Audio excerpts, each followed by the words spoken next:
es una clase de la academia, no es una clase, es una clase libre, pero una clase de la academia. En el sentido de esta clase la íbamos a dar acá en la academia, como una clase de refuerzo, y bueno, como es por Zoom, la hacemos libre para los invitados. Esta clase sí se graba, no se va a subir mañana, ni pasado mañana, ni antes de que rindan el parcial, se sube después, pero se graba en alguna oportunidad. Si tienen que escuchar de vuelta para un recuperatorio del segundo cuatrimestre, le va a servir. ¿Sí? Así que los que están, aprovechen, y los que no, pregúntense después. Si veo a alguien que se pasa alguna grabación, le voy a demandar civilmente, le juro por Ibrahim y por la novia de Raúl que lo voy a hacer, ya lo he hecho antes, ¿sí? No hay una mentira que dure mucho tiempo, así que lo voy a descubrir igual. Siempre hay alguien que les traiciona, además tenemos ojos por todos lados. Eso no se hace. Muy bien, las unidades que vamos a dar hoy es una unidad muy importante que en las cátedras que tienen de profesora Luis Alegre, Ramírez Bracci, siempre hay temas de preguntas, vieron que hay que desarrollar. Bueno, siempre sacan temas de esas unidades. La otra vez me di cuenta que estaban hablando de las extensiones también, que estaban sacando unos temas que le dieron. A mí me tocó en la unidad 4 desarrollar con lo que vamos a empezar ahora cuando crucé con Luis Alegre. A alumnos míos también le han tocado esa unidad, a otros le han tocado la postura del cabildo abierto, históricamente, ¿no? Así que son unidades importantes, muy evaluables. Eh, Antes que nada, empiezo con algunas preguntas que ustedes me quieran hacer antes de comenzar esos temas. Un minuto.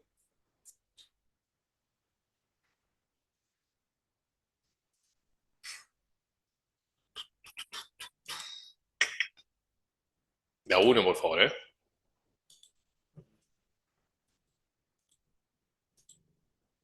Pero, ¿qué va? Clarito, clarito como el agua, profe. Bueno, mira, le acabo de comentar algo a alguien. ¿Vieron por qué yo no hago comentarios en Instagram ni pongo me gusta en Instagram con el corazoncito? Cuando me atrevo a hacerlo es porque hay mucha inspiración. ¿Quién comenta abajo? Alguien que parece ser el novio. Arrancamos mal la noche, chicos. Voy a necesitar ayuda, ¿eh? Ya arranqué de mal humor con eso. Me puso muy de mal humor. Estoy abriendo un documento, por eso estoy haciendo tiempo. Esperen 30 segundos, por favor. Acá está. Vamos a compartir esto que habíamos comenzado la otra vez. Qué bárbaro.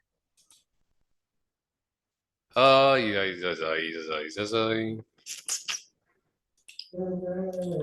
Quiero.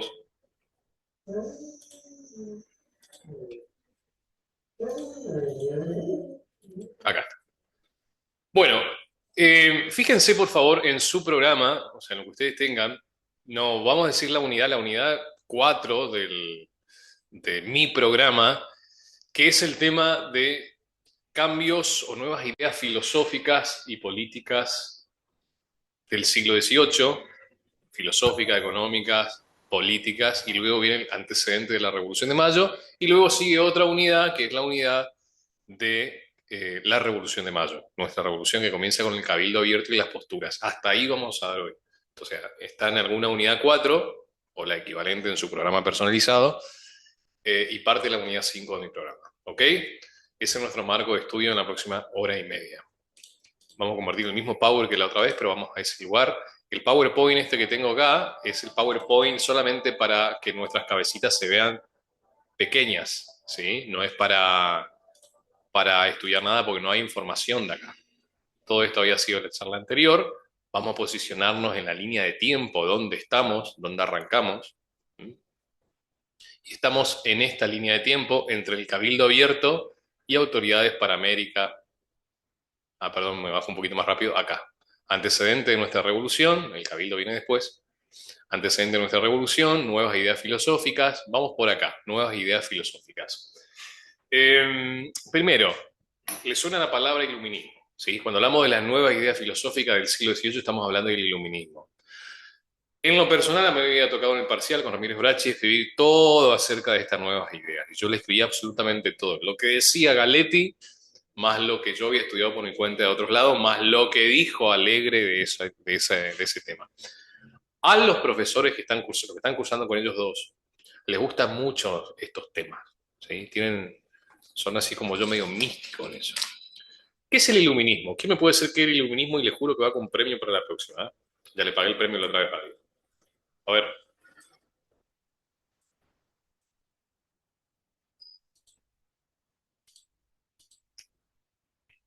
Iluminismo. No es para buscarlo, es para decirlo. Vamos.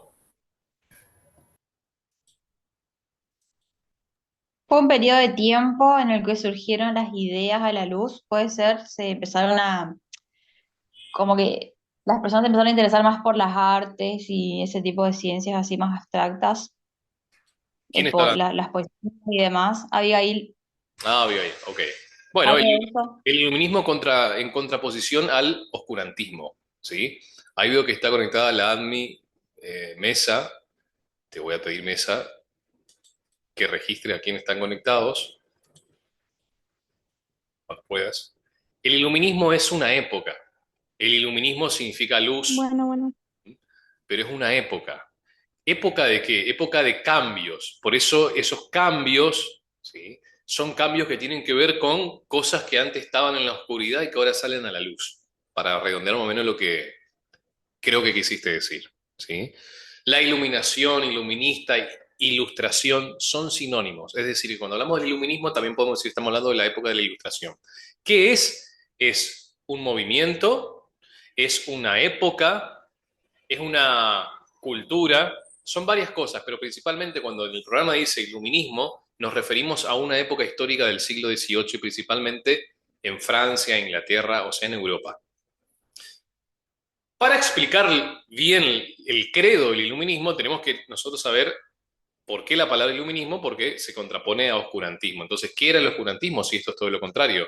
Cuando hablamos del oscurantismo, para esta creencia, estamos hablando de la época de la Edad Media y principalmente fines de la Edad Media.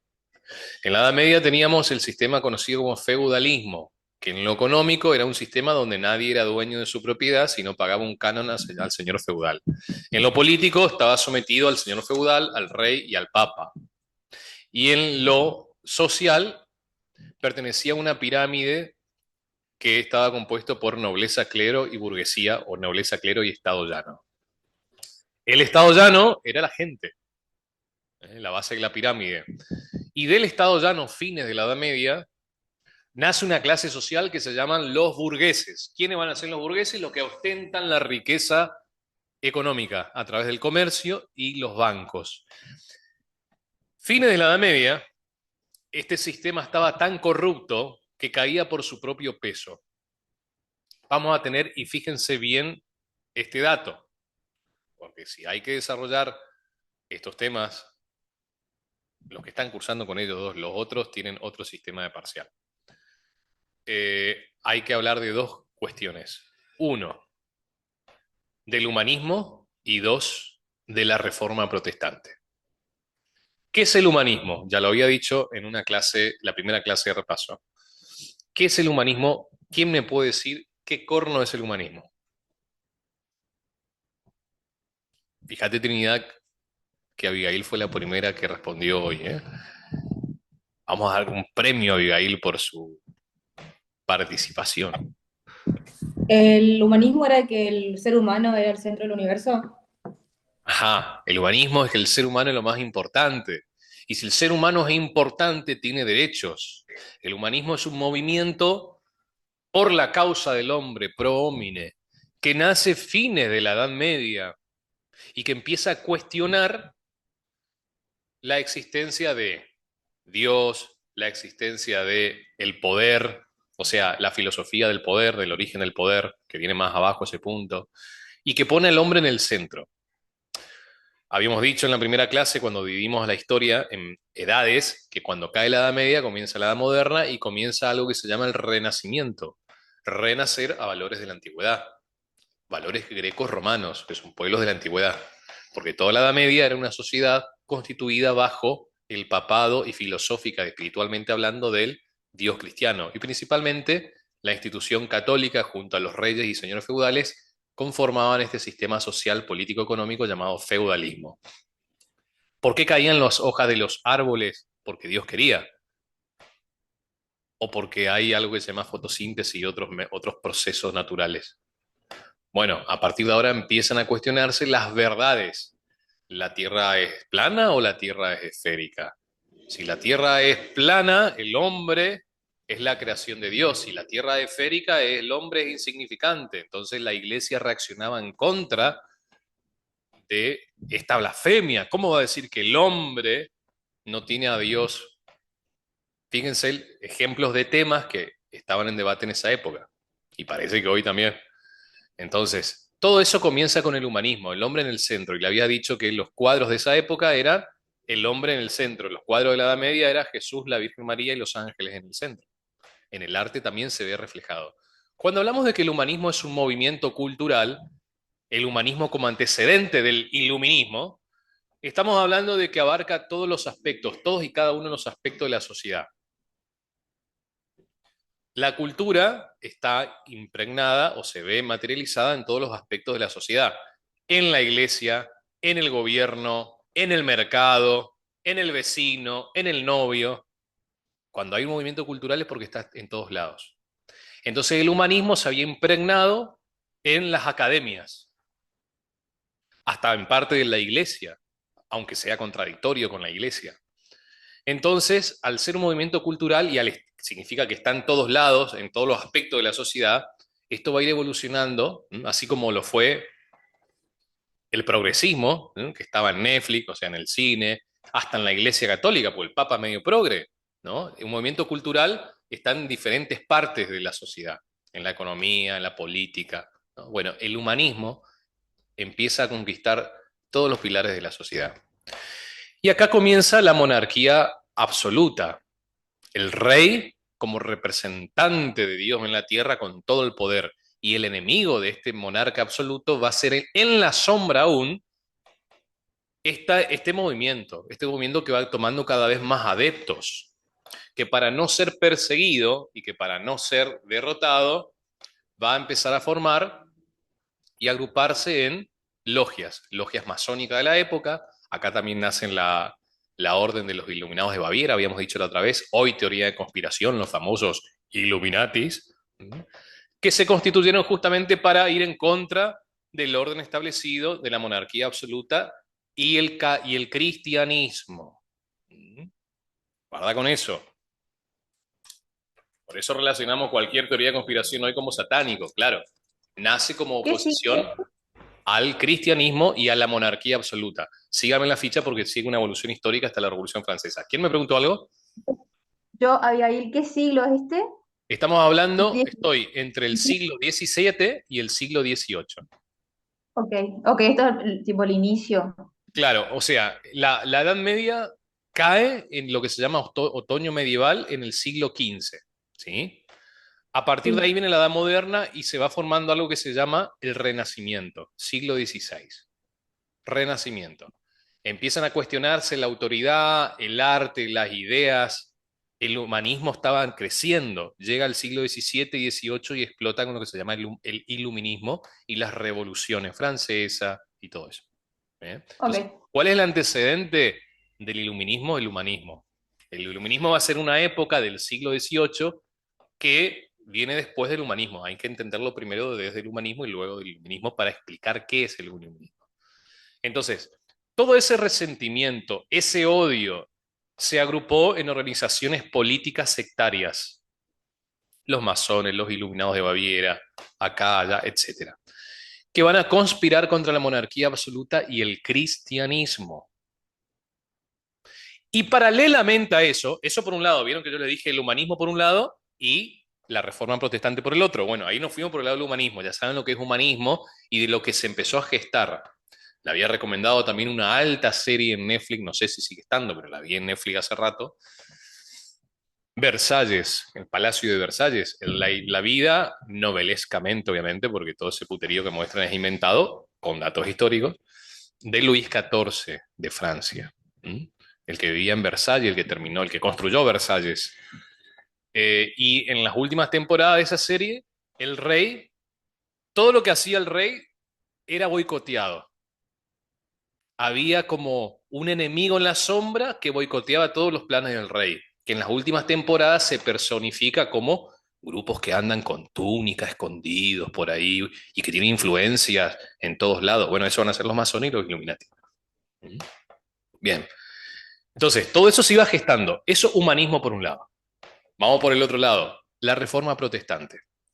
La Reforma Protestante es también un ataque, entre comillas, a el orden establecido de la época, es decir, monarquía absoluta, catolicismo. Porque la Reforma Protestante, ¿qué es? Una reforma cristiana que va contra el Vaticano, contra el Papa. Bien. Ahí vienen los protestantes, ¿no? Los evangélicos, etcétera. ¿Qué hacen los protestantes y por qué aparece en nuestra materia? ¿Por qué aparece en esta unidad la Reforma Protestante y luego la Contrarreforma? Porque es un enemigo más de la monarquía absoluta, digamos, de las monarquías papales, ¿no? Porque eran sostenidas esas monarquías por el Papa, eran monarquías católicas, como la española, ¿no? La portuguesa, y van a cuestionar a la autoridad, al papado. Vamos un poquito más para atrás en el tiempo, habíamos dicho que la Edad Antigua cae con la caída del Imperio Romano de Occidente, que del Imperio Romano de Occidente, cuando cae la Roma militar, se van a formar 10 reinos, y de esos 10 reinos van a ser gobernados, se van a perder 3 en el camino y van a ser gobernados por el papado. Ahí arranca la Edad Media. Toda la Edad Media, influencia, papa, rey, señor feudal, pueblo, gente, ¿sí? Y les dije y les recomendé que a mí me gusta muchísimo, en mi tocayo, ultra macho, pecho peludo, Daniel el profeta, 600 a.C., Daniel capítulo 7, habla de eso, ¿no? Esa profecía. Entonces, ese papado empieza a ser debilitado. ¿Por quiénes? El humanismo por un lado y la reforma protestante por el otro. Porque los protestantes que hacen no aceptan el papa, ¿no? Es más, le acusaron al papado de ser el mismísimo anticristo. Esos protestantes que vivían en España, que vivían en Inglaterra, principalmente Inglaterra, eran una minoría en España, porque España era católica y había musulmanes y judíos, que luego fueron echados. Fueron perseguidos, entonces van ¿a qué? A huir de Europa hacia el Nuevo Mundo. ¿Cuál es el Nuevo Mundo?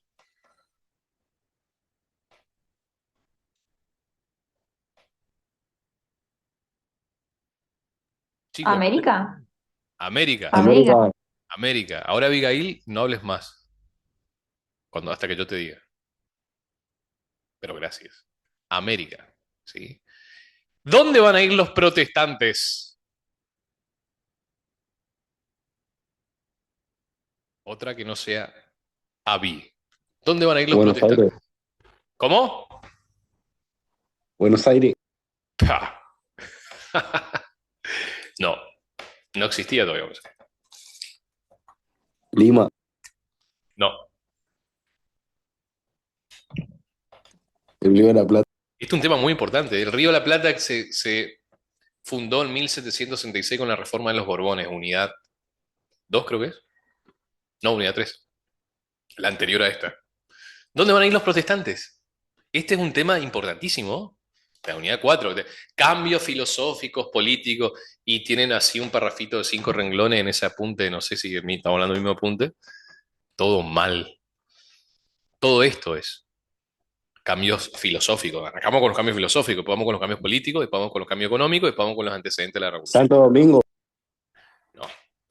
Toda América del Sur era de la España católica y parte de América del Norte. Los protestantes escaparon de Inglaterra y se fueron a Norteamérica, lo que hoy va a ser Estados Unidos, ¿sí? En Estados Unidos, los estadounidenses, Estados Unidos fue fundado por protestantes, ¿ok? América del Sur fue fundada por católicos, ¿ok? ¿Significa que España no estuvo en una parte de América del Norte? Sí, por eso California tenemos ciudades como San Francisco, San Diego, Los Ángeles, todos santos católicos, todos nombres españoles. Pero este lado, el este de Estados Unidos, Nueva York, ¿por qué se llama Nueva York? Porque es la Nueva York. York es una ciudad de Inglaterra, es la Nueva York, ¿sí? Ahí estuvo el centro del poder político antes de que se mude a Washington. Bueno, entonces, ¿qué tenemos de las reformas protestantes? Que escaparon de Europa, principalmente de Inglaterra, una minoría nomás de España, al no querer aceptar al catolicismo o al anglicanismo. En Inglaterra tienen un cristianismo anglicano. ¿Por qué anglicano? Porque había un rey, Eduardo no sé cuánto, que se quería casar que se quería divorciar y casar con una tipa. Y el papa no le dejaba, claro, porque tenía que dar ejemplo. Entonces fundó su propia religión cristiana, el anglicanismo. Y el jefe supremo de esa religión es el rey de Inglaterra. El jefe supremo del catolicismo es el papa. Entonces ahí había una diferencia. Entonces, los anglicanos no se bancaban a los protestantes. Y los protestantes se fueron a América entonces. Y ahí fundaron sus descendientes, posteriormente, 100 años después, Estados Unidos. ¿Ok? Bueno, entonces ahí tenemos las dos ramas de lo que va a ser parir al iluminismo. Digamos. Eh, ¿Quiénes van a ser los que se van a enfrentar al poder establecido? Por un lado, los movimientos humanistas encarnados en logias y en simples mortales, y por otro lado, los protestantes que no aceptaban al papado. ¿Eso quedó claro y comprendido o no?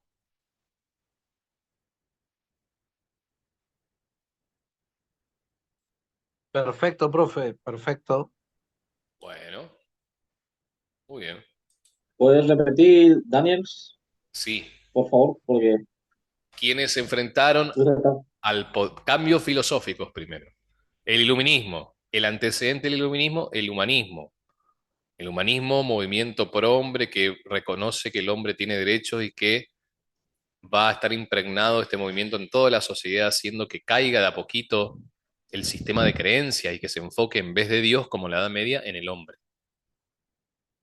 Bien. Y por el otro lado, otros que se van a enfrentar al status quo van a ser los protestantes, la reforma protestante. Lutero, Calvino, etcétera. Lutero era un monje, que después no sé si llegó a ser sacerdote, corríjanme, que se fue al Vaticano, todo esperanzado, y llegó y vio que era un nido de cabaret y de ratas que cobraban para sacar almas del purgatorio, vio la corrupción del clero. Entonces se puso a investigar la Biblia y dijo, muchacho, esto no está en la Biblia.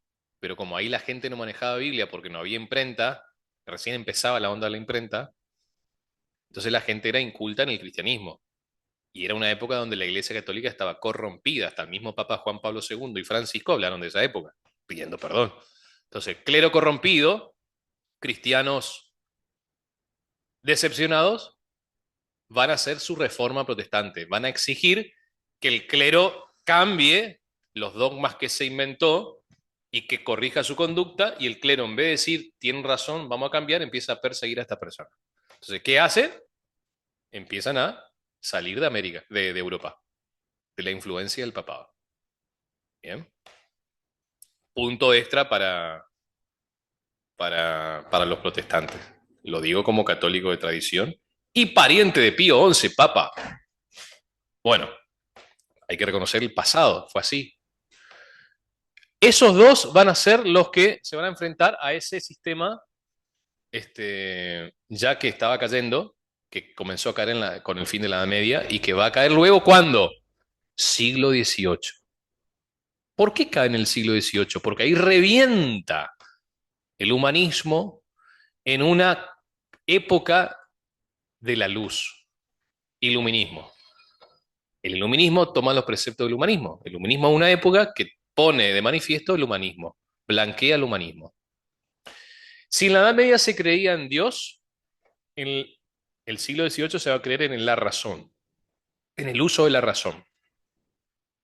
Si en la Edad Media el centro del universo era Dios, en el siglo XVIII no queda duda que el centro del universo y el interés de la sociedad es el hombre. Si en la Edad Media se hablaba del derecho divino, Santo Tomás de Aquino y demás, en la época de la Ilustración se va a hablar de el derecho inventado por el hombre, que debe seguir los preceptos de la razón. Pero ese derecho natural que ustedes ven en Introducción al Derecho ya no va a venir más de Dios como una verdad revelada, sino va a existir en el universo y se va a descubrir a través del uso de la razón. Es el humanismo teológico, y un naturalismo teológico y un naturalismo de la época de la Ilustración o humanista que damos en Introducción al Derecho. Bueno, em, pienso, luego existo, Descartes, antes del siglo XVIII, van a hacer, se va a reinventar el método, se va a fundar el método científico como lo conocemos ahora, eso vieron en el módulo de lógica, al comienzo, esos aportes filosóficos. Aparece Descartes con su método científico, aparece revolucionarios franceses del siglo XVIII como Rousseau, que está en esta unidad, Montesquieu, Voltaire, Locke, en otro país. Aparecen autores económicos como Adam Smith, padre del capitalismo, o liberalismo, mejor dicho, así se llama, David Ricardo, etc. El Abate de Sieyes, nombres que están asociados a esta época. Y este iluminismo, esta época, revienta en Francia. ¿Con qué acontecimiento? Con la Revolución Francesa, que como ya vimos en una clase introductoria anterior, es un antes y un después, marca un antes y un después porque la Revolución Francesa pone fin a la Edad Moderna y da comienzo a la Edad Contemporánea, que es en la que seguimos actualmente. ¿Sí? Y toda la filosofía del derecho natural, es decir, toda esa cosa de los derechos humanos y todo eso, como bien ya estudiaron en el módulo de derecho, nace en la edad con la Revolución Francesa, es mejor dicho, con la idea o la filosofía francesa. No es que nace con la Revolución Francesa, nace con las ideas francesas. La Revolución Francesa fue consecuencia de sostener estas ideas popularmente. Entonces, el siglo XVIII, el siglo de las luces, el iluminismo, este cambio de época, también llamado ilustración, no se estudia solo del siglo XVIII, se pone y se menciona el antecedente que se llama humanismo. ¿Ok? Bueno, todo eso, cambios filosóficos. Filosófico barra espiritual religioso si le metemos al protestantismo. Cambios políticos. El origen del poder. ¿Quién sabe algo del origen del poder? Que hable ahora o que calle para siempre.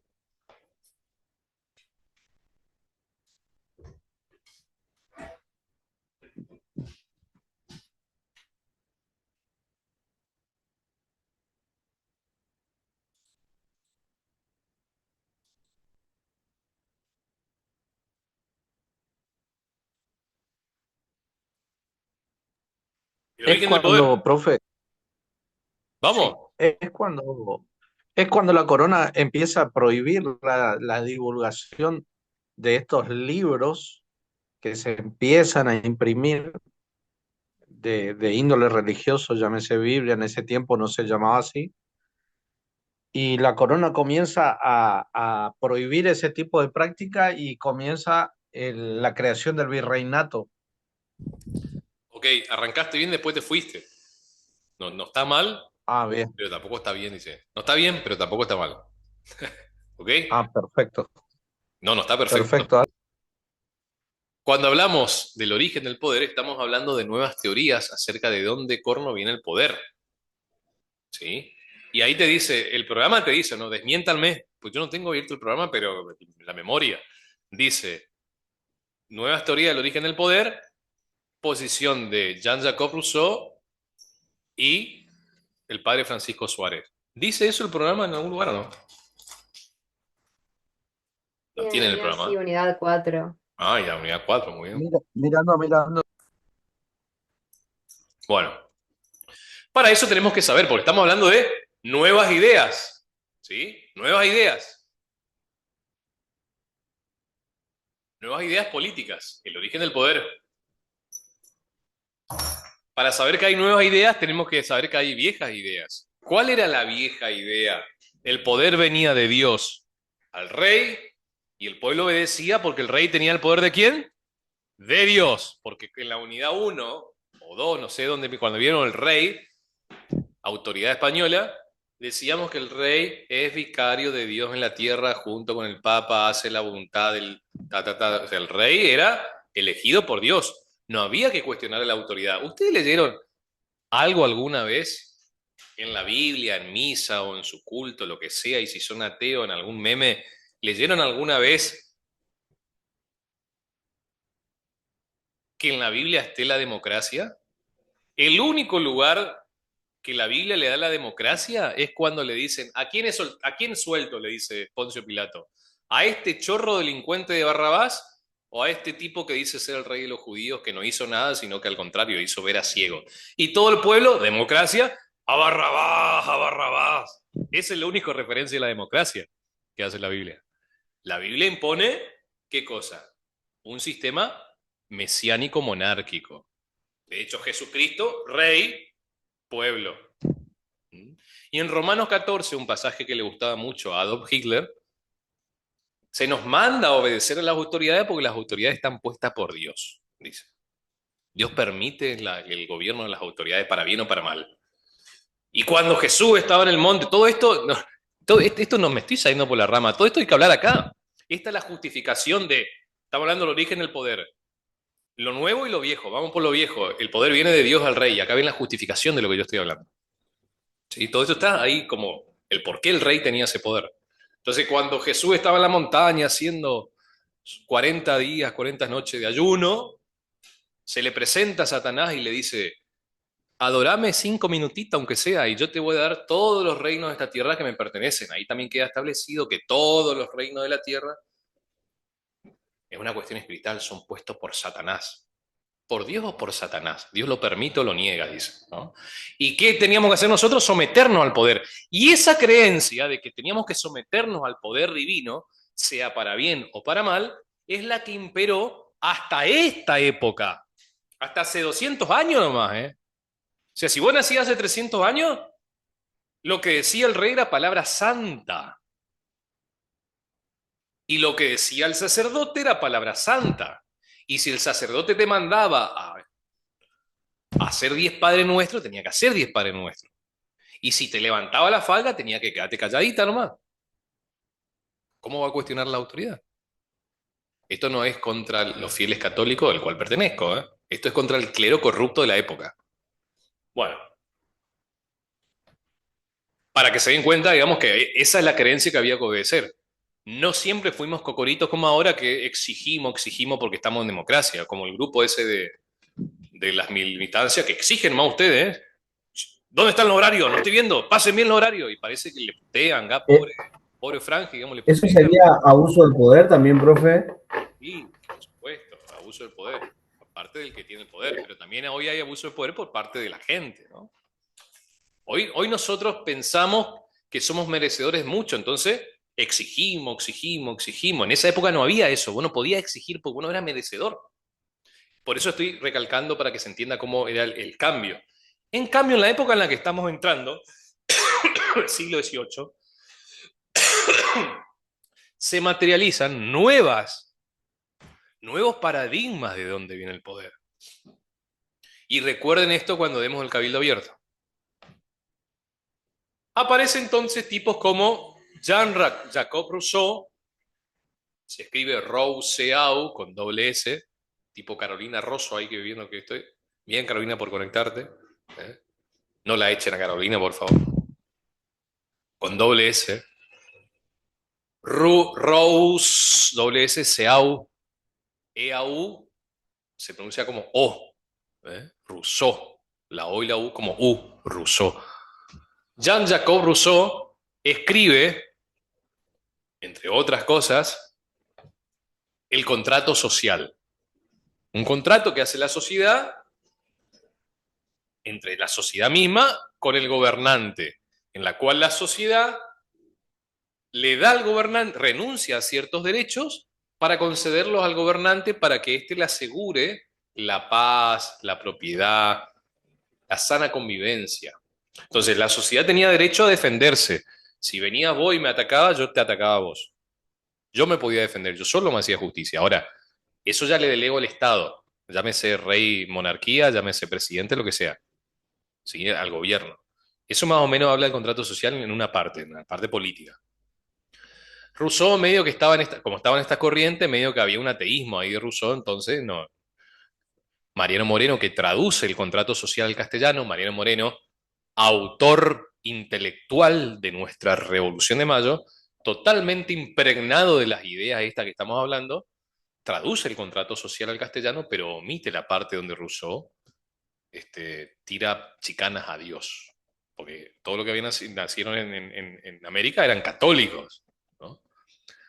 Les había comentado también antes que en el primer ingreso que enseñamos, ingreso 2011, había un capítulo del libro de historia que hablaba de Mariano Moreno, capítulo 2 me acuerdo. Ahí decía el autor, Mariano Moreno era bipolar. Por un lado estaba totalmente enamorado y influenciado por las ideas del iluminismo, que son anticristianas, anticatólicas, y por el otro lado era un fiel católico.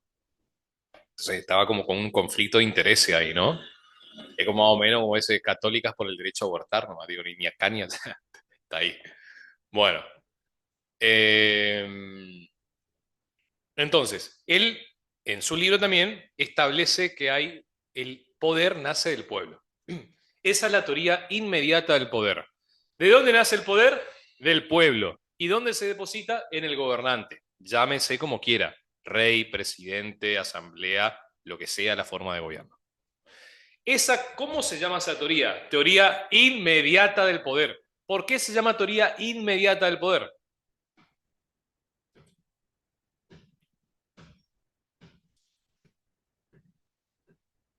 Sofía Ortiz, no sea vaga, contestame. ¿Por qué se llama teoría inmediata del poder? Vamos a ver si está Sofía Ortiz. Le damos 10 segundos. ¿Ustedes qué dicen? ¿Está o no está? A mí que se fue a cocinar.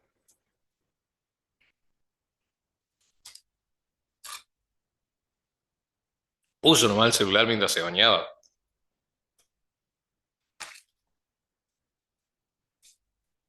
Luciana Salazar, mirá, qué lujo, ¿eh? Tenemos a la modelo acá que se operó toda la cara. Luciana Salazar, ¿qué significa la teoría inmediata del poder? Es mi primera clase, profe, recién empecé la unidad 4. Bueno, siempre hay una primera vez, Sofía, ¿eh? Bienvenida. Ortiz de Rosa, ese era el nombre de Rosa. Ahora, por ser tu primera clase, tenés que romper el hielo, claro, derecho de piso. ¿Eh? Y agradecer que no te hacemos un reel ahí no te hacemos hacer un reel y compartir un meme de franja, pues. Bueno, Sofía, háblame, saca el micrófono. Pon el dedito ahí donde dice micrófono.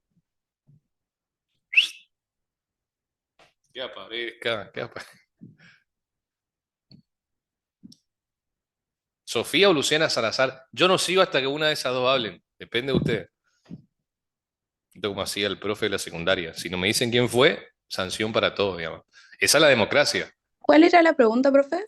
¿Qué significa la teoría inmediata del poder? Decime lo primero que sientas, que te venga en tu corazón, tu mente, lo que piense, ¿no? Teoría inmediata del poder. Cuando ustedes no saben algo, fíjense lo que dice la frase. Teoría inmediata del poder. O sea, tengo que saber qué es algo inmediato y qué significa poder. ¿Qué te Pero dice viene a vos? relacionado a lo que sería la parte donde habla de el pensamiento que tenía Rousseau y Ajá. Suárez. Rousseau. Muy bien. ¿Y qué significa eh, inmediato? y algo que pasa en el momento. Algo que pasa en el momento. Bien. Tenés Urgía linda la voz, necesidad, Sofía, ¿eh? profe. Tenés que hablar más. ¿Quién agregó Gracias.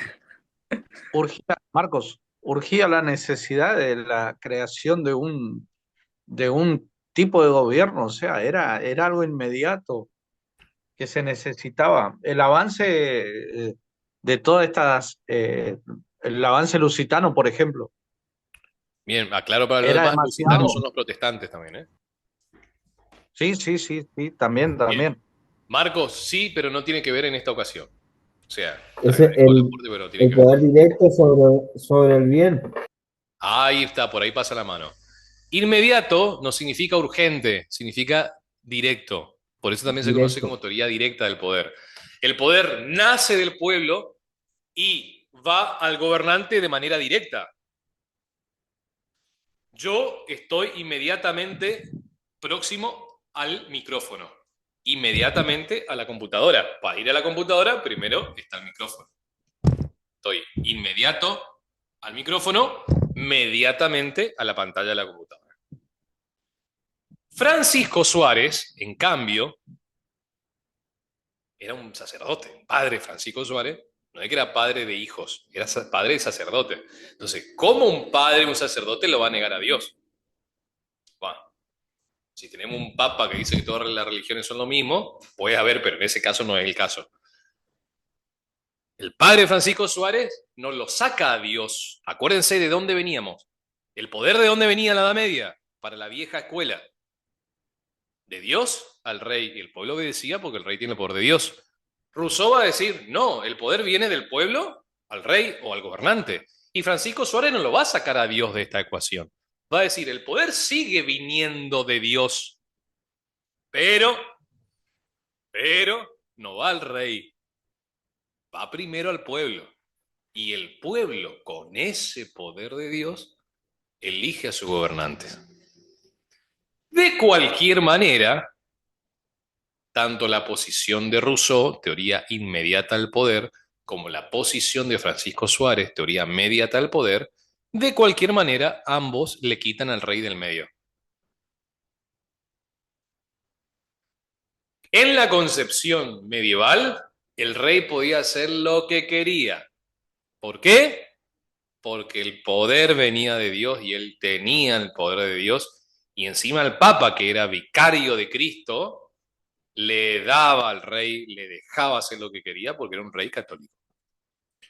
Pero ahora, sea que el poder nazca del pueblo, venga de Dios al pueblo primero, por último va a ser depositado en un gobernante. Y el gobernante ya no debe estar sin responder. Como recibe el poder del pueblo, ¿a quién debe responder el gobernante? Al pueblo. Esto como cuando ustedes ponen en ChatGPT, explícame como si fuera bruto. ¿Se entendió o no? O ponemos un nuevo prompt. Sí, sí. Oh, apareció Alal. Alal, ¿vos que sos musulmán o qué? Soy Maxi. Ah, vos sos Maxi. Ah, Wisao. Maxi, tenés que trabajar ahí con Trinidad Mesa, que tienen los que participaron. Vas a chequear después los que pusieron que asisten, con Mesa lo que pusieron que el registro de lo que se conectaron, y los que pusieron que asisten y no se conectaron, ya sabes lo que tenés que hacer. Sí, sí. Venía con castigo esta. Menos a Carolina Ross, porque se conectó. Le vamos a salvar las papas a Carolina Ross. Bueno, ahí está, ahí trabaja en equipo usted. ¿Quién habló, perdón? El nombre del autor de la teoría inmediata del poder, Francisco Suárez. Padre Francisco Suárez. ¿Vieron cómo estas ideas llegó hasta la misma iglesia? ¿No? Porque un sacerdote también cuestiona el origen del poder y dice, el poder sigue viniendo de Dios, pero va al pueblo, no va al rey. O sea, como dije, es una cuestión cultural, hasta la iglesia llega a este cambio de paradigma. Cuando algo es cultural, va en toda la sociedad. Van a ver también en las últimas unidades de historia condicional el positivismo, que también se da en introducción desde el punto de vista del positivismo jurídico. En la generación de 1880, los que ordenaron el país, eso que siempre Milei habla, ¿no? Roca y todo eso, Juárez Hellman, van a estar todos con esa influencia. Llegó a ser tanta la influencia del positivismo que hasta la misma iglesia se impregnó, a tal punto que había en el comienzo del siglo XX un sacerdote que tenía estigmas, el padre Pío que se llamaba, que le sangraba la mano, y la iglesia manda a alguien del Vaticano para ver si era verdad y no le creyó. Viendo la iglesia que al tipo le sangraba las manos de la nada, dice, no, esto no puede ser divino, porque estaba impregnada de la moda de la época, que era el positivismo, que el positivismo básicamente descree todo lo que no ve, aún siendo la iglesia. ¿Qué quiero ejemplificar con esto? Que en esta época del iluminismo, hasta la misma iglesia estaba contagiada de estas ideas, como el origen del poder. La misma iglesia que tiene que sostener la idea de Dios, rey. ¿Se entiende? Bien. No toda la iglesia, algunos sacerdotes como Francisco Suárez y el Deán Funes de Córdoba. Silencio. Entonces, Rousseau es la teoría inmediata del poder porque pueblo, gobernante. Francisco Suárez la teoría mediata del poder, porque hay tres: Dios, pueblo y después recién el rey. También es conocido como teoría indirecta, la de Francisco Suárez, o teoría directa, la de Rousseau. Inmediata o directa, mediata e indirecta. No, que hay que hacer un exorcismo a mi perro. ¿Está? Podemos pasar a otra cosa. Ya está el origen del poder. Vamos a pasar entonces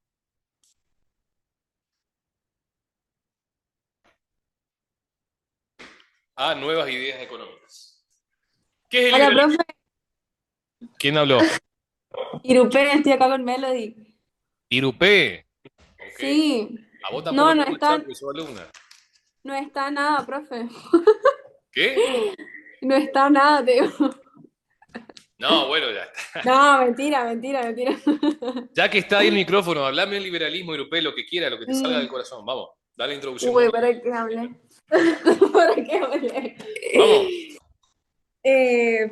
¿Cómo es el liberalismo? O sea, ¿Qué es ¿de el qué se liberalismo? trata? Vamos, lo que te venga. ¿Qué es? Ujú. El proyecto de vida del prójimo ese que dice Milei. No, díganme qué es el liberalismo o lo que a ustedes les salga. A lo que me puedo llegar a relacionar puede ser la libertad de los indios. Avanza, dice, ¿no? A ver, Iván, si aparece ahí, mirá, Iván hace rato no. Iván le está aportando datos duros del cursado, de la extensión. Viene ahí, Iván. Vamos, Iván, a ver, ¿qué era el liberalismo? Ella tiene un doctorado ya.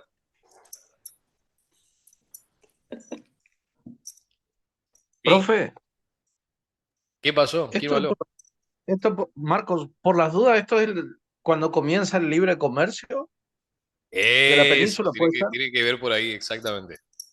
Como el tema. Pero hoy dimos en economía eso. O sea, mencioné eso. Vamos. No con ustedes, grupo Dada la B de economía, a corrupción, ver. dada la corrupción que había en la península, era tremendo. Y entonces empezaron a implementar este tipo de medidas donde se establece el reglamento del libre comercio. Se cambia El Estado la. no interviene. Ok. El liberalismo, para saber, porque acuérdense, está dando nuevas ideas. Para saber, una forma La igualdad de conocer política. la nueva idea es saber cuáles son las viejas ideas. ¿Sí? ¿Qué era, a qué vino a exterminar el liberalismo? ¿A qué exterminó el liberalismo? Feudalismo. Al feudalismo. En el feudalismo vos no eras dueño de tu tierra, papá. Vos trabajabas la tierra, te quedaba con alguito, el resto le daba al señor feudal. El señor feudal te daba protección. Y vos a cambio le daba algo. No es como el inspector municipal ahora que para habilitar un negocio le tenga que darle coima, parece. No, no, gracias a Dios no tengo que habilitar nada para enseñar, pero más o menos es así. Entonces, le recomendé la película Corazón Valiente con Mel Gibson, 1995. La película, no hay mejor película que eso, exalta el corazón, ¿no? Este es el feudalismo, nada más que Inglaterra. El feudalismo estaba en toda Europa. Entonces, el feudalismo es derribado por el liberalismo. Sí, en el medio había lo que se llama mercantilismo, todo eso que son, pero para ir, digamos, a lo blanco-negro, los dos rivales, el feudalismo representa lo viejo, no hay propiedad privada de los medios de producción y de la producción, y liberalismo, entonces, si es algo nuevo y antagónico, ¿qué hace? Reivindica la libertad de comercio y la propiedad privada, la libertad de empresa, de comercio y la propiedad privada. El liberalismo reivindica la propiedad, el derecho a la propiedad, la libertad de comercio, la libertad de empresa. Y exige al Estado un rol mínimo, que no se meta, que no regule, o que regule apenas para lograr los fines básicos del Estado. Regía lo que dijo hoy más temprano en otra clase, el principio francés, laissez-faire, laissez-passer, dejar hacer, dejar pasar. ¿Quién regula los precios de la economía? Nadie, el mercado solo, o sea, la oferta y la demanda, lo que están dando en economía política. Los precios de los bienes van a estar determinados por la interacción de la oferta y la demanda, no por lo que diga el Estado, el rey, o llámese como quiera el Estado. ¿Se entiende o no? El liberalismo. ¿Qué dice hoy Milei cada vez que repite como loro? El liberalismo es el proyecto de vida, es el respeto irrestricto del respeto del proyecto de vida del prójimo, que se basa en la defensa del derecho a la vida, a la libertad y a la propiedad. Bueno, eso es el liberalismo. ¿Ah?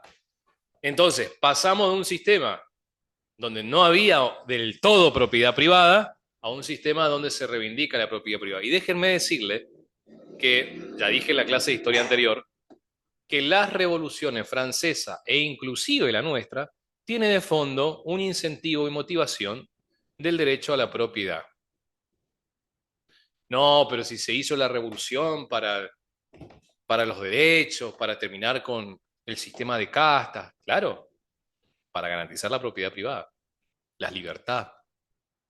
Entonces el liberalismo es importante en esta época, hay un antes y un después.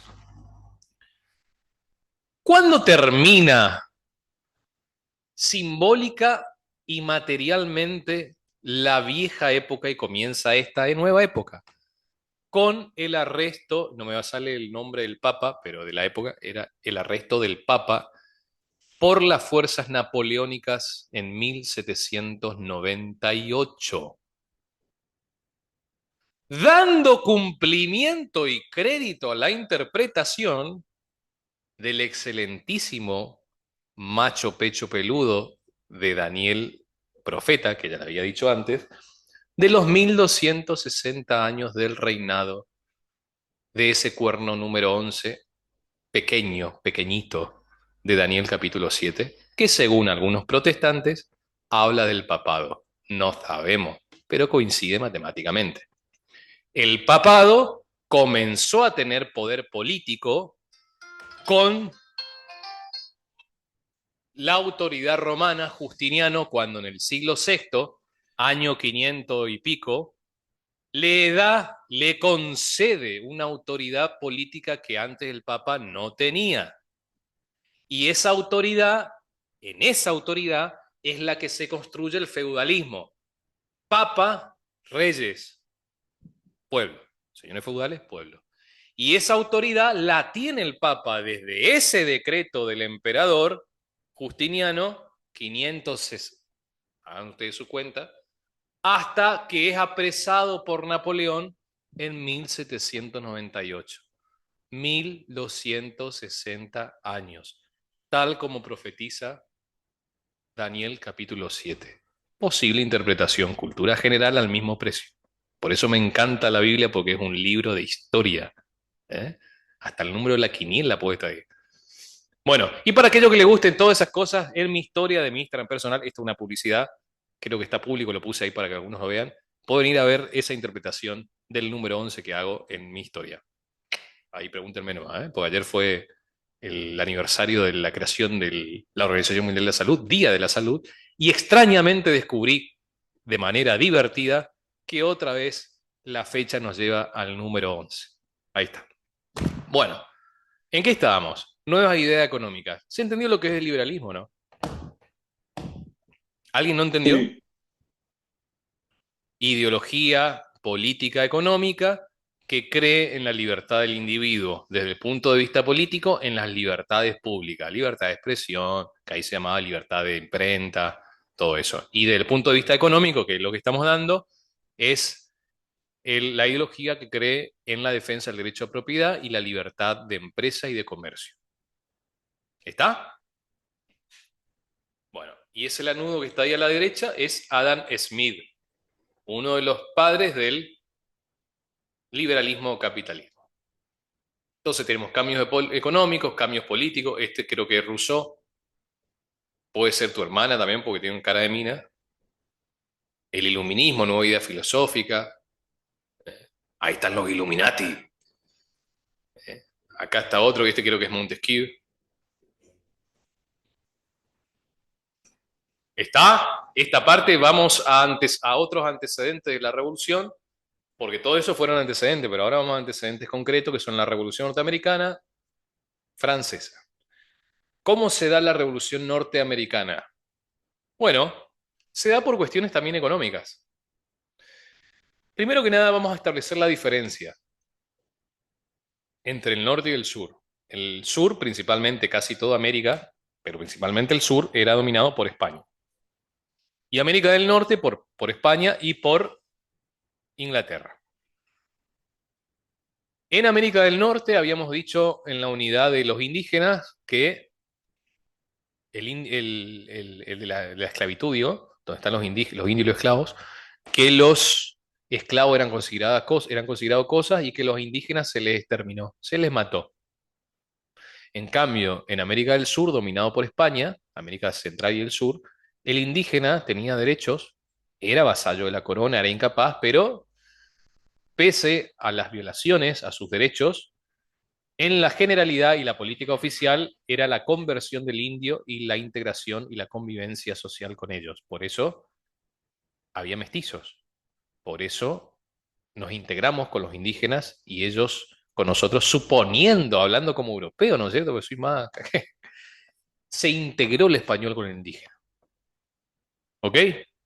En América del Norte eso no pasó nunca. Es una gran diferencia. Entonces acá yo le había dicho en clase que España era una envidia de Inglaterra porque tenía el control de casi todo el continente, fundó universidades a través de los jesuitas que ya vimos. En cambio, Inglaterra no. Inglaterra quería el mercado español, quería vendernos sus productos acá y quería sacarse de encima a España a toda costa. Y entonces fue así, como ya les dije, que exageró lo que se llama la leyenda negra de la conquista. ¿Qué es la leyenda negra de la conquista? Esa creencia del 12 de octubre, en vez de llamarle Día de la Raza, le llamamos el Día de la Diversidad Cultural. ¿No? Forman parte de la leyenda negra. En vez de estar orgulloso de las instituciones heredadas de España y de nuestro sistema de creencias occidental, Dios, patria, familia, propiedad privada, etcétera, nos avergonzamos de esto. Ay, nosotros le matamos a todo lo indígena, por Dios, le sacamos la tierra, le violamos, le hicimos de todo. Todo eso es la leyenda negra.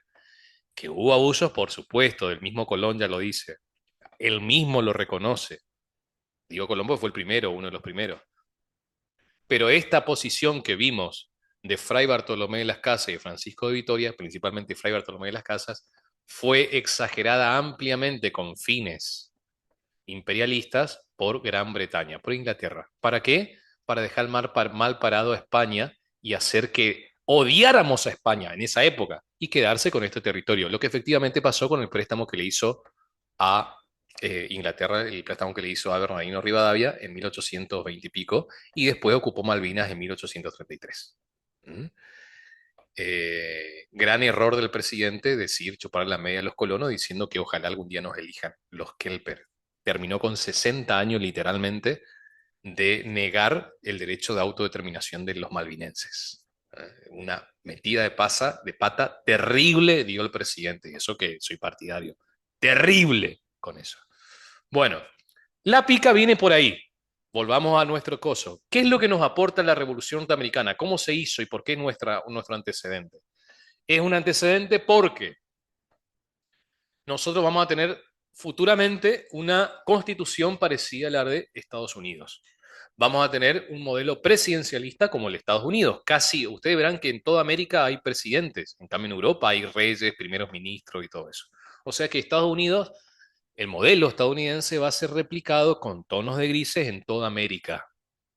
¿Por qué se hizo la Revolución Norteamericana? Bueno, también estaban en Estados Unidos los mismos, o sea, distintas logias, no de Europa, pero eran los masones, autores. George Washington era masón. Hablamos de la parte, reitero, la parte política de la masonería, no la parte espiritual, esotérica y ocultista. Eso es otra cosa. La parte política, como agrupaciones políticas sectarias que van contra el status quo. ¿Sí? Bueno, ellos van a ser lo que forman Estados Unidos. ¿Y por qué? Principalmente porque el rey de Inglaterra, o sea, la corona inglesa, no le reconocía los mismos derechos y estatus que los ciudadanos. Supuestamente eran colonia de Inglaterra, de Gran Bretaña, pero tenían menos derechos que los que vivían en Inglaterra. Por ejemplo, pagaban muchos impuestos al té. Eso fue un detonante, no fue la excusa, no fue la causa, fue el detonante, ¿no? Entonces empiezan a desconocer a las autoridades inglesas, empiezan a formar sus propias autoridades y cuando Inglaterra obviamente no lo permite, comienza la guerra de la independencia norteamericana. ¿Sí?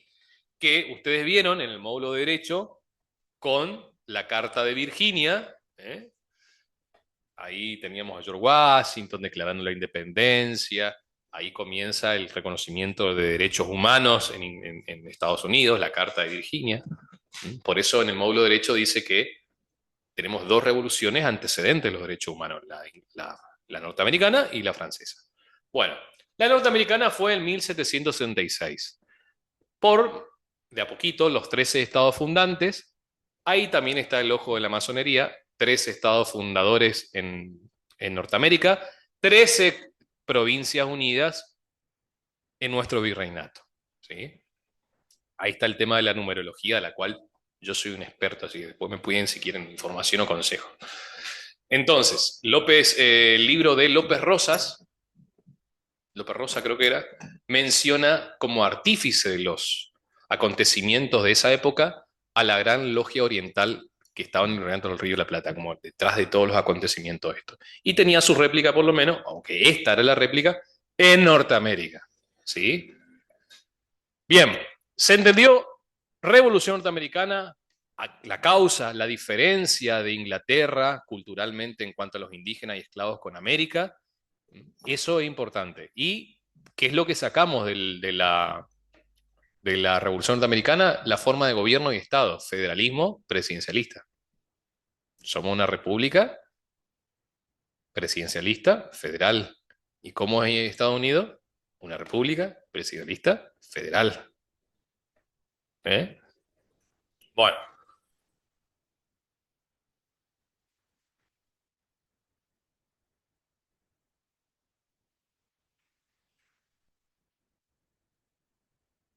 La Revolución Francesa. Ese es Francia, no son los colores de Francia, pero bueno, para que quede bien en armonía con el fondo. ¿Qué nos aporta la Revolución Francesa a nosotros? A ver, ¿quiénes estamos? Estigarribia, Marco, vos silenciate nomás un rato porque ya aportaste mucho, ya tenés derecho a la jubilación de este tema. Muy bien. Sofía ya habló, ya estrenó. Luciana Salazar, sigo esperando escuchar a Luciana Salazar. Precalienta Trinidad. José Gutiérrez. Meana, ¿vos sos hijo, pariente del profesor Meana o qué cosa?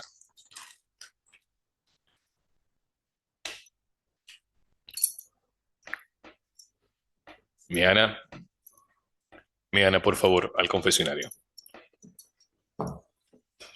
Menéala. Ahí estos muchachos. Ahí está escribiéndome, Nada que yo sepa al menos. Bueno, aprovechar el apellido ahí en la facultad porque fue conocido. Sí, hay un Meana, Diego Meana, colega, camarada, amigo por las redes. Profesor Meana es profesor de obligaciones, Civil 2 y Derecho Penal. Y los que tienen amigos en la UNCAUS es uno de los cucos de la UNCAUS. Pero es un tipo muy agradable. Muy exigente de Derecho Penal, pero muy agradable. Bueno, también está en el club de los antiprogre, Meana está, claro, antiprogre al mango, pero buenito. Yo le dije en la facultad, la otra vez me dice, no sé si está el alumno acá, me dijo, profe, yo pienso como usted, pero tengo miedo en la facultad me fichen, boludo. En la facultad somos más los antiprogres que los progres. La facultad está totalmente dividida en autoridades y profesores progres y autoridades y profesores antiprogres. Y con la tendencia es que el futuro decano o decana, creo que va a ser una decana, es de este palo. O sea, les conviene nomás alzar su voz, van a quedar bien parados. Bueno, ya di tiempo a que alguien me diga qué es la Revolución Francesa. Rubí. Profe, ¿Quién? tengo medio con telaraña la idea, pero te la tiro igual. Eh, por lo que me acuerdo, era la diferencia entre los franceses a que quién les otorgaba esos derechos. Por ejemplo, creo que eran los franceses que pedían que los derechos les otorguen, o sea, que los derechos humanos, en ese tiempo los derechos al hombre, se convaliden y que sea el pueblo quien dé esos derechos y no el rey. O era algo así, más o menos. Bueno, tal mal no está, digamos, ¿no? Está encaminado bien. Pero la Revolución Francesa es una revolución de Francia, esa es la respuesta. Sí. Se derroca la monarquía absoluta, muy bien. Sofi, ya que está grabado esto, voy a utilizar tu voz después, le voy a poner la inteligencia artificial y voy a hacer una publicidad, ¿sabes? Porque ustedes saben que cuando entran a Zoom, aceptan el derecho de uso a la imagen y a la voz, ¿ok? O sea, eso ya está incuestionable, ya, si no, academiadaniel.com/condiciones-término. Ahí ustedes venden su alma al diablo. Bueno, no, Trinidad, usted ya está re stalkeada ya con eso, con la voz. Trinidad también otra que tiene linda voz. Máximo, entonces, lo que dijiste es verdad. ¿Sí? La Revolución Francesa es más simple que eso, esa es una filosofía, pero bien. La Revolución Francesa fue el derrocamiento de la monarquía absoluta en Francia. Y consecuentemente, o a causa de justamente lo que dijo Máximo, la creencia, esto que hablamos del iluminismo, ¿no? De que el hombre tiene derechos naturales y que el rey debe respetarlos y que el rey no los da, sino lo debe reconocer. Y ahí hay una gran diferencia entre la filosofía de los derechos inglesa y la francesa. Para los ingleses, las personas tienen derecho porque es una concesión graciosa del rey. Significa, tienen derecho gracias al rey. Para los franceses tienen derecho, las personas tienen derecho porque son personas. Eso es lo que estudiaron en el módulo. Y el rey no los debe dar, los debe reconocer. Es distinto que ustedes estén charlando con su novio o novia y le digan, te doy la razón. ¿Qué significa? Vos no la tenés, yo la tengo y soy bueno y te la doy. Es distinto a decir, te reconozco que tenés razón, ¿no? De eso depende por ahí los cortes que hagan, ¿no? Se termina la relación por altanero. Bueno, lo mismo pasa en Francia. El rey no les daba ni les reconocía la razón el pueblo, entre comillas. El pueblo eran una manga de burgueses. La realidad es que el Estado llano, como se llamaba, estaba con el rey. Una parte del pueblo, que eran los burgueses, que justamente querían su derecho a la propiedad, no querían seguir pagando tributo al rey, son los artífices de esta revolución. Esos burgueses, por supuesto, militantes en las logias que ya hemos visto antes, ¿no? Artífices y militantes y soldados de esas logias, que van a ser los que se van a enfrentar a las fuerzas del rey. Van a terminar con la monarquía absoluta en Francia y a partir de ahí cae en todos lados. Es decir, en Francia siguieron teniendo un rey después, pero una monarquía, o sea, después viene Napoleón, después viene el rey y después viene república. Francia se transforma en una república, perdón. Después España sigue teniendo reyes, pero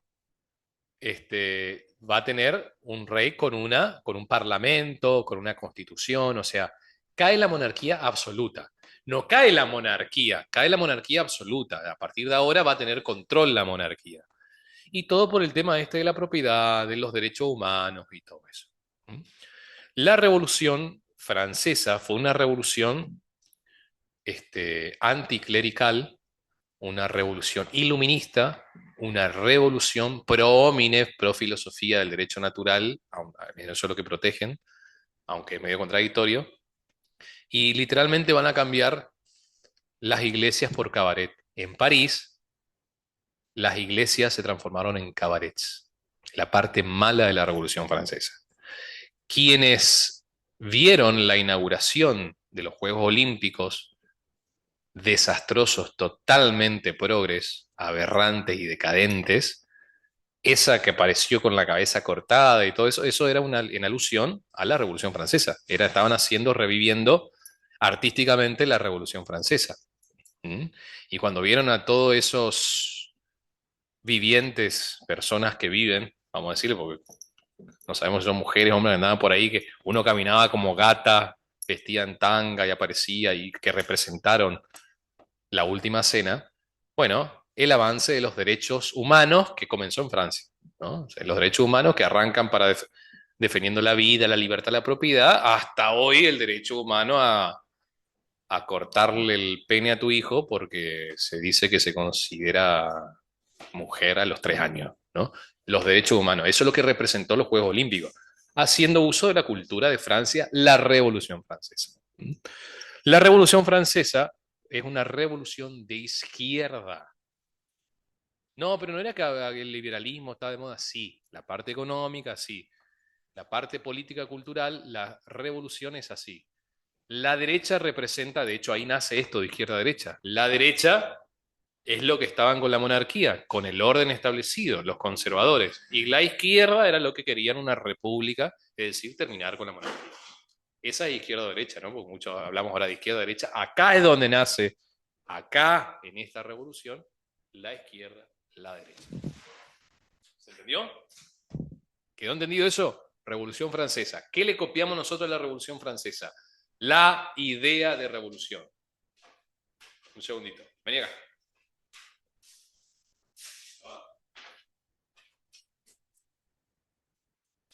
Le copiamos la idea de revolución. O sea, nosotros hicimos una revolución gracias a que existió la Revolución Francesa. ¿Quién fue el artífice de nuestra revolución? Mariano Moreno, que se sintió inspirado en estas nuevas ideas filosóficas, políticas de Francia, no de Inglaterra. ¿Y Estados Unidos? Sí, también, porque en Estados Unidos también se tenían esas ideas del naturalismo, que luego va a tener Francia. Estados Unidos comenzó su revolución en 1776, 13 años después, 1789, la Revolución Francesa. Dato curioso por el mismo precio, los artífices de la revolución agrupados en esas logias tenían 4 o 5 metas globales. Terminar con la monarquía absoluta y establecer un gobierno europeo universal. Terminar con la propiedad privada y la sucesión, la herencia. Tener una moneda única y terminar con todo vestigio del cristianismo, incluido la versión familiar del cristianismo. ¿No creen que eso se está cumpliendo hoy? Los dejo ahí como pregunta, ¿no? Nunca se desterraron a esos grupos. Siguen existiendo. Muy bien, pasemos a otro tema. Pero antes nos vamos a tomar 3 minutitos, vamos a estar hasta las 11:15. Nos tomamos 3 minutitos para hablar de esto último que viene como antecedente, las invasiones napoleónicas, y un tráiler de lo que vamos a dar el jueves con, bueno, lo que son mis alumnos acá, que es de El Cabildo Abierto. ¿Sí? Ya volvemos, ya vuelvo en 3 minutos.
Bueno, seguimos.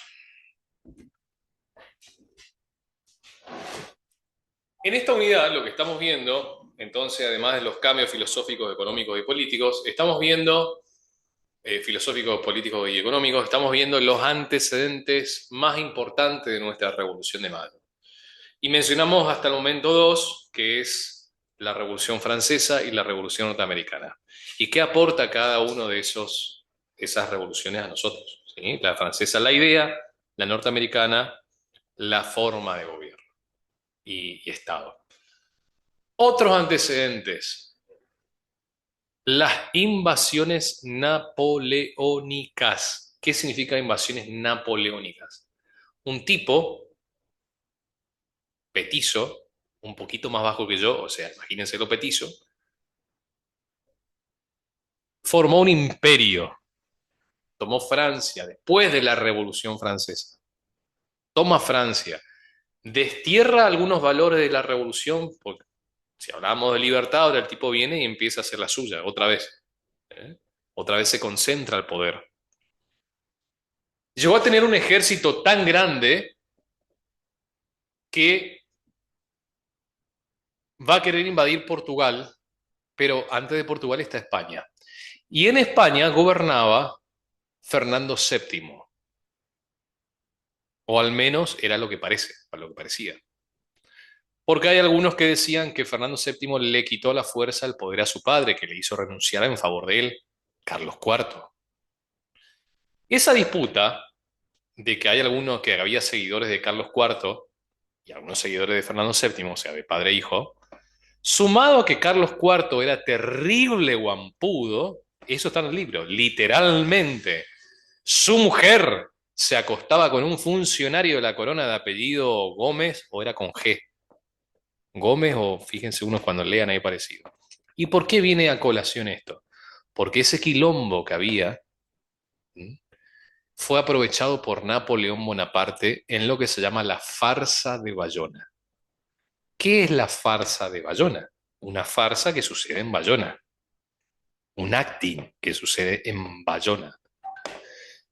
Napoleón cita, vamos a suponer que invita a comer, no sabemos si había comida, en un lindo palacio, a Carlos IV y a Fernando VII, padre e hijo, rey abdicado,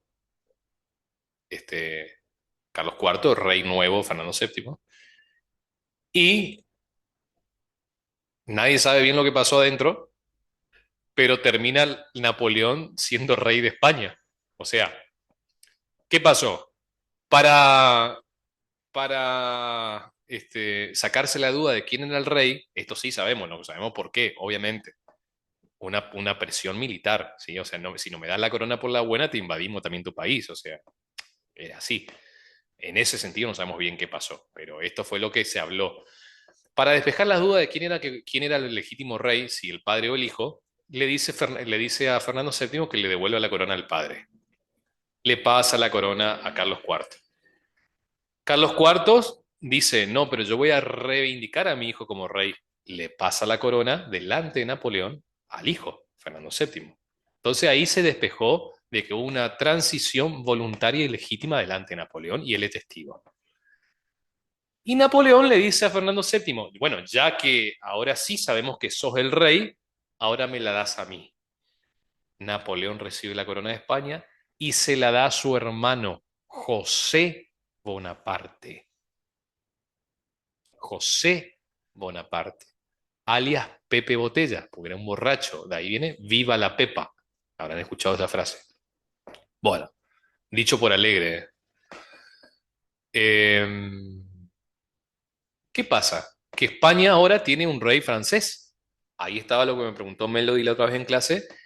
¿Qué significan los afrancesados? Y yo le dije, además de significar que eras un maricón, afrancesado también significa que era partidario de José Bonaparte, o sea, de los franceses. Bueno, nosotros acá, digamos, en el Virreinato del Río de la Plata, que ya se había formado en 1766, estamos en 1800, nosotros sabemos ya que en Francia, que en España gobierna un francés. Y entonces, la mayoría de los españoles, como dice Máximo en el chat, no lo aceptó a Pepe Botella, no lo aceptó a José Bonaparte. Y entonces empezaron a juntarse en juntas. En cada ciudad había una junta, o en las ciudades más importantes.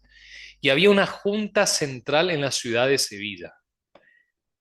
O sea, no aceptaban que les gobierne el rey francés, hermano Napoleón, entonces empezaban a conspirar contra el rey, juntándose en juntas. Ahí está tu junta, decían, ¿no? ¿Vieron? Ahora dice, che, qué junta tiene este, ¿no?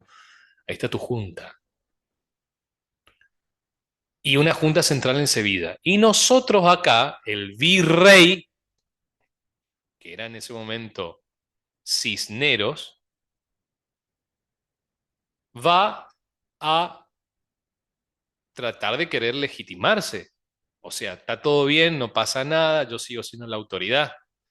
Pero acá, las personas que estaban, y acá conectamos con los temas anteriores, las personas que ya estaban conspirando contra la monarquía española, basándose en las ideas iluministas francesas de que el poder está en el pueblo y todo eso, dijeron, esta es la que se viene. Dentro de poco va a explotar esto.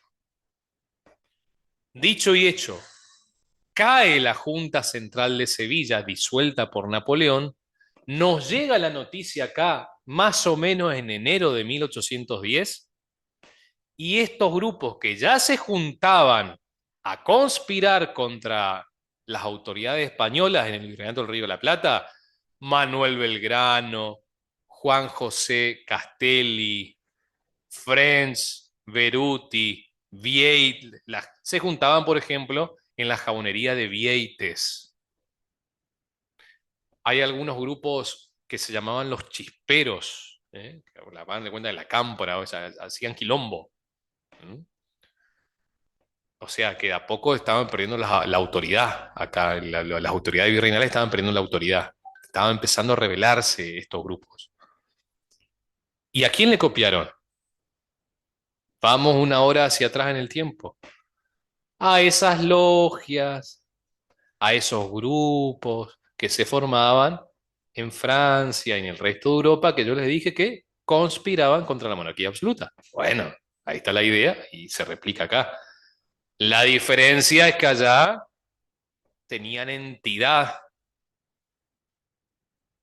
masones, Illuminati. Acá no, acá eran grupos de personas patriotas que se juntaban y empezaban a hablar de política. ¿Mm? Me tengo que retirar. Muy buena clase, profe. Ok, nos vemos mañana. Chau, chau. Entonces, ellos van a ser los que van a aprovechar la oportunidad. ¿Qué oportunidad? Cuando cae la Junta Central de Sevilla, dijeron, esta es la oportunidad. ¿Qué significa que caiga la Junta Central de Sevilla? Que Napoleón disuelve ese gobierno español en negro, digamos. Y si cae la Junta Central de Sevilla, ¿qué autoridad tiene el virrey Cisneros, representante del rey que ya no gobierna, acá en América, acá en el Virreinato del Río de la Plata? Ninguna. Entonces le exigen estos revolucionarios a Cisneros convocar a un cabildo abierto. ¿Qué significa cabildo abierto? Una sesión de debate pública. No cualquiera, los vecinos más prestigiosos de la sociedad de Buenos Aires. ¿Sí? Creo que la nota decía que se invita a, bueno, está en internet, la interpretación es la parte más sana de la ciudad. ¿Qué significaba en ese momento? Hoy queda re discriminador, ¿no? Pero en ese momento no había tantos cristales como ahora y significaba que el vago no participaba. Participaba el abogado, el contador, el militar, el vecino de buen nombre. Y ahí estaba Mariano Moreno, Manuel Belgrano, Juan José Castelli, entre otros, que se fueron al Cabildo Abierto, ya con un plan. Ese plan era destituir al virrey Cisneros y formar lo que habían formado en España, una junta. ¿Está? ¿Qué se debatió en el Cabildo Abierto? Bueno, se puso en tela en debate. ¿Qué va a pasar con el virrey si ya no está mal el rey Fernando VII? Cayó la Junta Central de Sevilla, España está totalmente tomada por los franceses. ¿Qué hacemos, papá? Entonces, en el Cabildo Abierto del 22 de mayo de 1810 había dos posturas: los pro España, los pro corona española y los pro revolución, los pro americanos. Comienza el debate, son cuatro personas ustedes tienen que saber muy bien la postura de esas cuatro personas. Ahí ya arranco el punto de la unidad 5, primer punto. El obispo Benito Lué. ¿Qué postura va a tener el obispo Benito Lué? Pro España, obviamente. ¿Qué dice él? Que mientras haya un solo español, tiene más derecho a gobernar que cualquier criollo. Y que si arribasen a estas costas, al Virreinato del Río de la Plata, algún vocal de la Junta Central de Sevilla, hay que recibirlo como si fuera el mismísimo soberano, o sea, el rey más o menos. El rey. ¿Mm? ¿Qué le contesta Juan José Castelli, voz de la Revolución, primo de Manuel Belgrano? Le contesta: tu pendeja. ¿Qué le dice, además de eso? Le dice: si España, si la corona española, unidad 1 o unidad 2, dijo que América le pertenecía por el derecho natural de conquista, pueblo que conquista se queda con el pueblo conquistado, justo es entonces que España se someta a Francia porque la ha conquistado. Aplaudieron todos. Acá no hay conquistadores ni conquistados, acá hay españoles y americanos. Los de España que se arreglen allá en la península, los americanos nos arreglamos solitos. Eso le contestó, palabra más, palabra menos, de otra forma, Juan José Castelli. Empezaron todos. Casi se van a las piñas, por eso los gatos ahí. Interviene Genaro de Villota,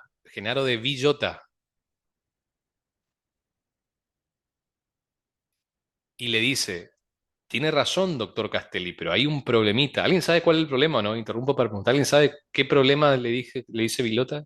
Tiene razón Castelli, pero hay un problema. ¿Alguien sabe qué problema? Que el Nadie. cabildo no tiene facultades para gobernar. Porque ¿sabe por qué sabe Abigail? Porque está obsesionada con el libro. Acá en clase Abigail, mientras yo hablo, ella está buscando la página, ve dónde corno está eso que estoy diciendo y encuentra. Muy bien. ¿Qué le dice Genaro de Villota? Le dice: mirá, máquina, todo bien, pero en el virreinato hay 13 provincias y acá estamos algunos vecinos de Buenos Aires. ¿Cómo vamos a tomar una decisión nosotros? A lo que se mete Juan José Paso, que también estaba con el Team Revolución, nada más que más moderado, ¿sí? Juan José Paso parecido, tanto físicamente como actitudinalmente, a lo que es hoy el jefe de gabinete de ministro, Guillermo Francos. Un tipo muy moderado, ¿vio? No, nunca insulta a nadie, que es contrario a mi ley, siempre bien, muy correcto, todo conciliador. ¿Eh? Juan José Paso entonces dice: tiene razón, pero, y ahí viene la tesis de la hermana mayor, que fue una pregunta que yo le hice en el grupo. ¿Qué significa la tesis de la hermana mayor? Lo que contestaron bien, que están registrados: Buenos Aires es la hermana mayor porque es la capital del virreinato. Y como toda hermana mayor, mientras las de hermanitas no sean capaces, debe decidir por las demás hermanitas, las demás provincias. Con la condición de que así cuando las hermanitas cumplan la mayoría de edad, decidan. Bueno, así también la capital del virreinato, que es Buenos Aires, decida por las demás provincias hasta que las demás provincias envíen a sus representantes, llámese diputados, a Buenos Aires, entre comillas, para integrar un Congreso General Constituyente y decidir el futuro, ¿no? No para integrar la Junta. Acuérdense, porque eso viene después cuando estudien solos. Ese fue un problema. Porque alguien cambió la cartita y decía que vengan, que envíen los diputados para integrar el gobierno. No, no era para integrar el gobierno, la junta que se estaba por formar, era para integrar un congreso, para que entre todas decidan qué hacer a futuro. Entonces, bueno, ganó esa postura. ¿Qué se decidió en el Cabildo Abierto el 22 de mayo de 1810? Se decidió la destitución del virrey y la formación en su reemplazo de una junta de gobierno. Angaú, junta representativa del poder de Fernando VII. O sea, Angaú, una junta que era un gobierno como dice el meme, claro, claro, un gobierno temporal hasta que Fernando VII vuelva al trono. Eso como decir, bueno, mira, ¿le podés llevar a mi novia que yo voy más tarde? ¿No? ¿Cómo le va a llevar tu amigo a tu novia después del boliche, papá? La perdiste para siempre, ¿no? No se puede entregar el poder entonces. Lo entregaron, o sea, se los quitaron a los españoles. Así en el Cabildo Abierto. Eso se llama la máscara de Fernando VII. Todo esto era una pantalla, una máscara. Sí, sí, vamos a formar una junta mientras Fernando VII no esté en el poder. Ahora cuando regrese al poder, ahí le devolvemos. Tu abuela, nunca más le devolvimos. Y se formó la primera junta, pero no es la primera junta que nosotros y ustedes estudiaron en la escuela primaria. Hubo repique de campana, que era una forma de festejo popular en la comunidad, pero a los 2 días se presentaron los integrantes de la junta, una lista. ¿Quiénes integraban la junta? El presidente de la junta era Cisneros. ¿Quién era Cisneros? El mismo virrey al que le habían echado. O sea, se fue por una puerta, entró por la otra. Y esto fue lo que va a hacer calentar a esos grupos revolucionarios que al otro día, 25 de mayo, a la mañana, algunos dicen que llovía, otros dicen que estaba nublado, se fueron a la plaza 600 personas, que hoy sería como que vayan 1 millón, o sea, proporcionalmente a la cantidad de habitantes de la época, eran muchas personas, y entre agitadores chisperos que repartían una, dice escarapela, pero no existía todavía ahí, o sea, presumiblemente podía ser también color rojo, nadie sabe con seguridad y certeza, una insignia para saber quién apoyaba en la revolución y quiénes no. Si quiénes apoyaban, digamos, la destitución de los miembros de esa junta, que no era la junta que nosotros estudiamos. Y entonces fue así que entra al cabildo French y Oberuti, o ambos, del sector revolucionario, y exige que renuncien esos integrantes ilegítimos de esa junta pro España. Y da al cabildo, o sea, a ver, este es el acto revolucionario. ¿Cómo exige eso? Dice, o renuncian y salen por las buenas, o entramos todos y lo sacamos por las malas. Y ese fue el acto revolucionario. O sea, nuestra revolución, ¿qué fue? El acto concreto, ¿dónde estuvo? En la amenaza de French y Oberuti de decirle, si no salen y renuncian, entramos nosotros al cabildo. Ese fue el acto revolucionario. A diferencia de la Revolución Francesa, que fue sangrienta en su totalidad, que le cortaron la cabeza a Luis XVI en la guillotina. Por eso también aparece la guillotina en los partidos de fútbol o en las calles cuando hay protestas en Francia. Bueno, a Luis XVI y a María Antonieta, ahí está la de los Juegos Olímpicos, que se cortaron la cabeza. Ese fue el acto revolucionario. Y automáticamente presentaron una lista de los miembros de la Junta nueva, que esa sí es la que estudiamos en la primaria. Cornelio Saavedra, presidente, Mariano Moreno y Manuel Belgrano, secretario, y los demás desconocidos vocales. Bien.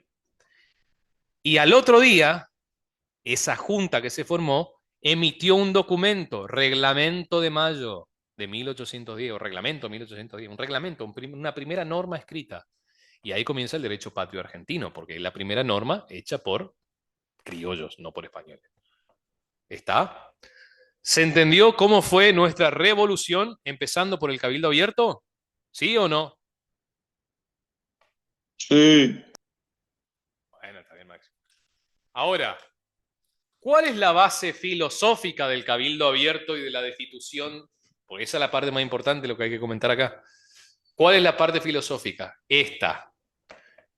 Si el rey Fernando VII está preso, aunque vivía en un palacio de lujo, no hay poder, el poder vuelve al origen. ¿A dónde? Filosofía de Rousseau, al pueblo. Y el pueblo debe elegir un nuevo gobernante. ¿Dónde se eligió? En el Cabildo Abierto. Ese fue el fundamento. Si no hubiera habido la creencia del origen del poder popular en el pueblo de Rousseau, el Cabildo Abierto no se hubiera hecho. Ahí está la relación de lo que vimos antes con esto que sucede después. Y por supuesto hay otros antecedentes como el malestar de los burgueses que querían comercializar con Inglaterra y España no le dejaba, la discriminación de los criollos para ocupar altos cargos públicos, las invasiones inglesas que también menciona el programa, la invasión inglesa de 1806, la segunda de 1807, donde los porteños se arreglaron solitos, ahí ¿Qué dan las invasiones inglesas como antecedente de nuestra revolución? El sentimiento de independencia. Cuando vos te mudás y te arreglás solo, ahora que se mudaron acá algunos en el campo y eso, te sentí independiente. Bueno, así se sintieron los porteños cuando pudieron sacarle 2 veces a los ingleses solitos, sin la ayuda de España. Todo eso son antecedentes de nuestra revolución.